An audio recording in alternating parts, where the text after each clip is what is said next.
नमस्कार दोस्तों, आज की कहानी उस मुख्य न्यायाधीश की है जो शायद मोदी सरकार के लिए बड़ी मुश्किलें खड़ी कर सकते हैं। जी हाँ, हम बात कर रहे हैं भारत के 91वें मुख्य न्यायाधीश जस्टिस संजीव खन्ना की। ये कोई चंद्रचूड़ या रंजन गोगोई जैसा कार्यकाल नहीं होने वाला है जहां सरकार अपना प्रभाव डाल सके। ऐसा माना जा रहा है कि संजीव खन्ना का कार्यकाल मोदी सरकार के लिए कंफर्ट जोन नहीं होने वाला, बल्कि एक चुनौतीपूर्ण दौर साबित हो सकता है जिसकी शुरुआत हो चुकी है।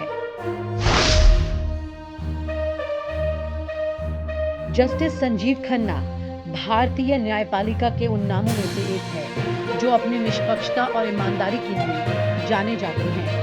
उनका जुड़ाव कानून के प्रति गहरी समझ और संवेदनशीलता से भरा है। खास बात यह है कि उनके चाचा जस्टिस हंसराज खन्ना भारतीय न्यायपालिका के इतिहास में वो नाम है जिन्होंने आपातकाल के दौरान नागरिक अधिकारों की रक्षा करते हुए इंदिरा गांधी सरकार के खिलाफ फैसला किया था। यही विरासत शायद जस्टिस संजीव खन्ना को मोदी सरकार के लिए एक बड़ा सिरदर्द बना सकती है। ऐसी बात आज हम क्यों कर रहे हैं? काफी दिन हो चुके हैं जस्टिस संजीव खन्ना को सीजेआई के पद पर आए हुए, लेकिन उनके इस पद पर आने के बाद कुछ ऐसी चीजें हो गई हैं जो आपके लिए जानना जरूरी है। आखिर कैसे अलग हैं खन्ना चंद्रचूड़ और गोगोई से? अब आप सोच रहे होंगे कि जस्टिस खन्ना को क्यों अलग माना जा रहा है। दरअसल पिछले कुछ मुख्य न्यायाधीशों के कार्यकाल में ये आरोप लगे कि सरकार का उन पर अप्रत्यक्ष दबाव था। रंजन गोगोई का नाम तो सरकार द्वारा राज्यसभा सदस्य बनाए जाने के कारण विवादों में रहा। वहीं चंद्रचूड़ पर सरकार के कुछ फैसलों के प्रति नरम रुख अपनाने का आरोप लगा। लेकिन जस्टिस संजीव खन्ना का रिकॉर्ड कुछ ऐसा है जो उन्हें इन दोनों से अलग कर देता है। उनकी छवि एक साहसी और निष्पक्ष न्यायाधीश की है जो फैसले केवल कानून के आधार पर देते हैं, न कि राजनीतिक दबाव में। हाल ही के फैसले ही देख लीजिए जो सरकार के लिए मुश्किल बने। जस्टिस संजीव खन्ना के नेतृत्व में सुप्रीम कोर्ट ने हाल ही में कुछ ऐसे फैसले दे दिए जो सीधे तौर पर सरकार के लिए चुनौती बन गए। आइए उन पर नजर डालते हैं। चुनाव आयोग की स्वतंत्रता का फैसला। जस्टिस खन्ना की बेंच ने हाल ही में चुनाव आयोग की स्वतंत्रता को लेकर एक बड़ा फैसला कर दिया। कोर्ट ने सरकार को यह आदेश दिया कि चुनाव आयुक्तों की नियुक्ति में पारदर्शिता होनी चाहिए और इसे केवल केंद्र सरकार के विवेक पर नहीं छोड़ा जा सकता। ये फैसला सरकार के लिए एक कड़ा संदेश था। आपको याद होगा कि किस तरह से पूर्व सीजेआई चंद्रचूड़ ने इस मामले पर चुप्पी साध ली थी और बड़ी ही आसानी से एक इजी गो दे दिया था सरकार को, जिसके चलते सरकार की कंट्रोलिंग पावर चुनाव आयुक्त की नियुक्ति पर बढ़ गई थी। लेकिन संजीव खन्ना ने इस मामले को पलट दिया। पेगासस जासूसी मामला। पेगासस जासूसी मामले में सुप्रीम कोर्ट ने स्वतंत्र जांच का आदेश दिया। जस्टिस खन्ना की बेंच ने कहा कि नागरिकों की निजता का उल्लंघन बर्दाश्त नहीं होगा। इसने मोदी सरकार को जवाबदेही के कटघरे में खड़ा कर दिया। धार्मिक आजादी और हेट स्पीच। जस्टिस खन्ना ने धार्मिक आजादी के अधिकार और नफरत फैलाने वाले भाषणों पर सख्त टिप्पणी की। उन्होंने कहा कि कानून सभी के लिए समान है और सरकार को यह सुनिश्चित करना ही होगा कि धार्मिक अल्पसंख्यकों के अधिकारों का हनन नहीं होना चाहिए। धारा 370 का मामला। जम्मू कश्मीर से धारा 370 के फैसले को हटाने को लेकर जस्टिस खन्ना की बेंच ने अध्यक्षता की। उन्होंने सरकार से कठोर सवाल किए जिनका साफ जवाब देना सरकार के लिए काफी मुश्किल साबित हुआ। जस्टिस खन्ना का न्यायिक दृष्टिकोण क्या है, आइए समझाते हैं। दोस्तों, जस्टिस खन्ना का मानना है कि संविधान सर्वोपरि है। उनके फैसले सिर्फ कानून और संविधान पर आधारित होते हैं, न कि किसी राजनीतिक लाभ हानि के आधार पर। यही वजह है कि वे सरकार के लिए चुनौती बन सकते हैं। इनकी ये बात कुछ उसी तरह से मेल खाती है जैसे कि कुछ वक्त पहले आरएसएस प्रमुख मोहन भागवत ने कहा था कि संविधान सर्वोपरि है। आगे आप खुद समझदार हैं।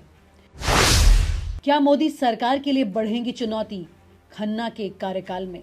अगर आप राजनीतिक विश्लेषकों की राय सुने तो जस्टिस खन्ना का कार्यकाल मोदी सरकार के लिए आसान नहीं है। जहां एक तरफ सरकार पर राजनीतिक फैसलों और कानून के लिए विपक्ष के दबाव का सामना उन्हें करना पड़ रहा है, वहीं दूसरी तरफ अब उन्हें न्यायपालिका से भी चुनौती मिल सकती है।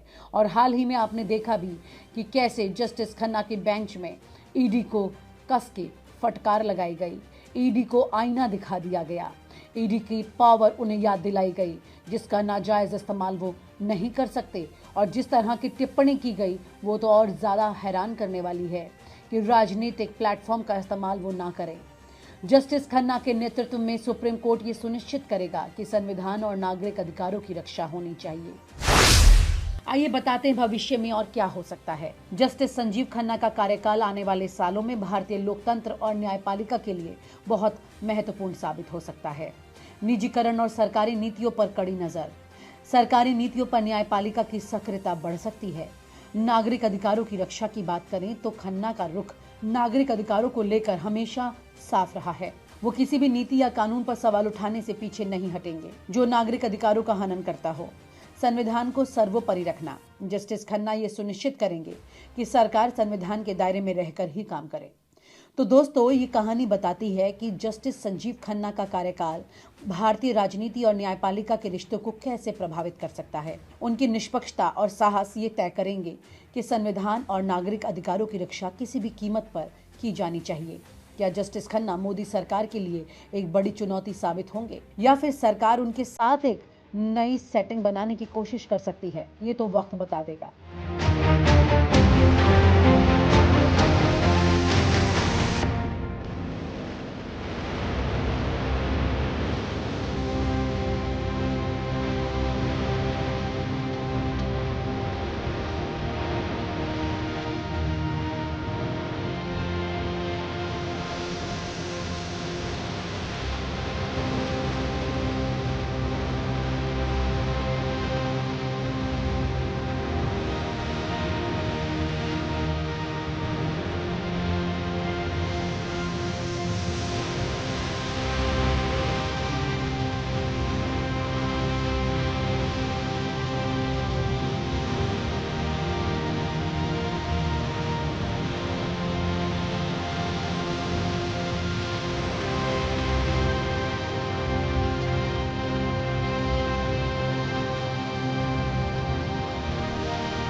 और आप हमसे जुड़े रहने के लिए सब्सक्राइब करें YouTube पर, फॉलो करें Twitter पर और लाइक करें Facebook पर। और ज्यादा जानकारी के लिए आपको टाइप करना होगा सिर्फ न्यूज़ नशा।